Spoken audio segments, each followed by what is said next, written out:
नमस्कार, आइए रुक करते हैं देश विदेश की कुछ खास अपडेट्स की ओर। मुस्लिम धर्म गुरुओं के उड़े होश, इस देश में 23% लोगों ने तोड़ा इस्लाम से नाता, चौंकाने वाले आंकड़े।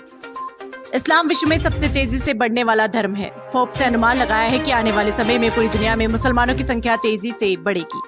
वर्ष 2050 तक मुसलमानों की संख्या ईसाइयों के बराबर होने का अनुमान है, परंतु रिसर्च ने जो आंकड़े पेश किए वो चौंकाने वाले हैं। प्यू रिसर्च ने कुछ देशों में इस्लाम छोड़ने वाले लोगों का डाटा पेश किया है। प्यू ने कहा कि हर साल इस्लाम छोड़ने वाले लोगों की सही संख्या बताना काफी मुश्किल है, क्योंकि धर्म छोड़ने के कई कारण हैं। सभी मामलों को सार्वजनिक रूप से रिपोर्ट या दस्तावेजीकरण नहीं किया जाता है।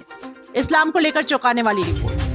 प्यू रिसर्च सेंटर की 2019 की एक रिपोर्ट के अनुसार अमेरिका में लगभग 1.3 मिलियन मुसलमानों ने इस्लाम छोड़ दिया था। ये संख्या देश के सभी मुसलमानों की लगभग 23%। वहीं यूनाइटेड किंगडम के एक समाचार चैनल की 2020 की एक रिपोर्ट में अनुमान लगाया है कि ब्रिटेन में हर साल लगभग 1 लाख मुसलमान इस्लाम छोड़ रहे हैं।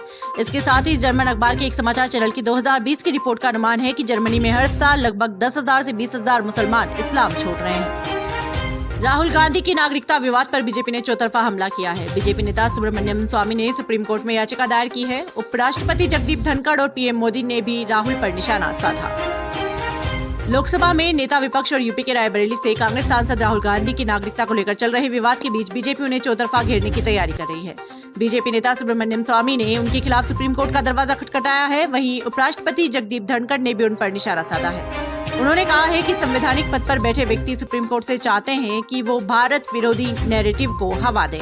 वहीं पीएम मोदी ने भी स्वतंत्रता दिवस पर लाल किले से बिना भाषण में नाम लिए राहुल समेत पूरे विपक्ष पर निशाना साधा। इसके साथ ही एक मीडिया रिपोर्ट में राहुल गांधी पर कई गंभीर आरोप लगाए हैं। वहीं एक बांग्लादेशी पत्रकार ने उन पर आरोप लगाया है कि बांग्लादेश हिंसा से कुछ महीने पहले उन्होंने लंदन में खालिदा जिया के बेटे से मुलाकात की है।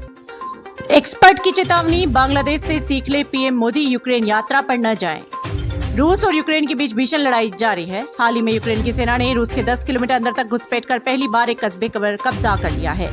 ये स्थिति रूस के लिए दूसरे विश्व युद्ध के बाद सबसे बड़ी चुनौती मानी जा रही है। इस बीच खबरें आ रही है कि प्रधानमंत्री नरेंद्र मोदी पहली बार यूक्रेन की यात्रा पर जा सकते हैं। उनकी यात्रा के बारे में चर्चा के दौरान रक्षा विशेषज्ञों ने इसे गलत समय पर लिया गया फैसला बताया है।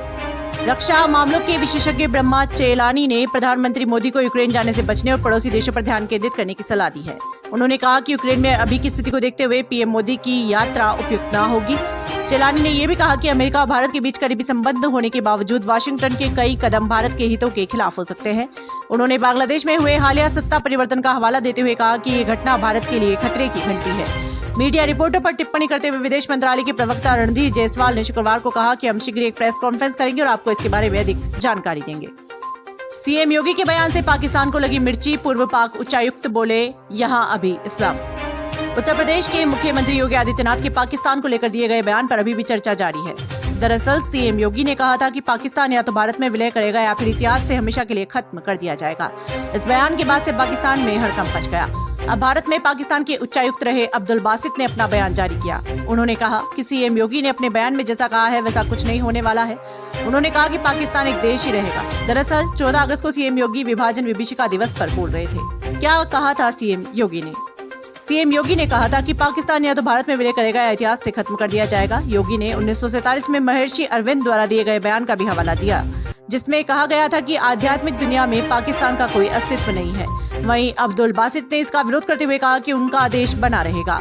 बासित ने अपने ब्लॉग में बोलते हुए इस बात से इनकार किया कि पाकिस्तान का कोई आध्यात्मिक आधार नहीं है। उन्होंने ये भी दावा किया कि पाकिस्तान का निर्माण आध्यात्मिक आधार पर हुआ था।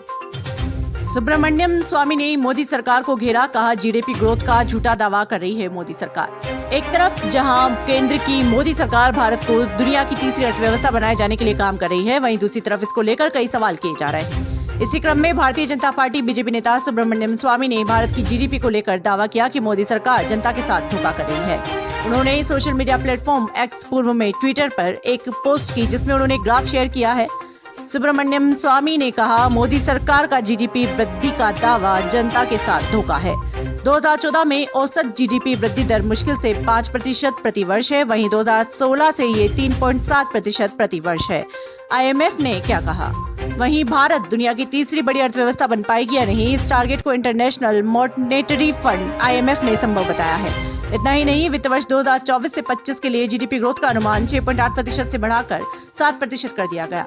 IMF की मैनेजिंग डायरेक्टर गीता गोपीनाथ का कहना है कि भारत 2027 तक दुनिया की तीसरी सबसे बड़ी अर्थव्यवस्था बन जाएगा। उन्होंने कहा कि पिछले साल निजी खपत ग्रोथ 4% के करीब थी, जिससे इस साल अच्छी खासी बढ़ोतरी की उम्मीद दिख रही है। खासतौर पर ग्रामीण इलाकों में तेजी से रिकवरी नजर आ रही है।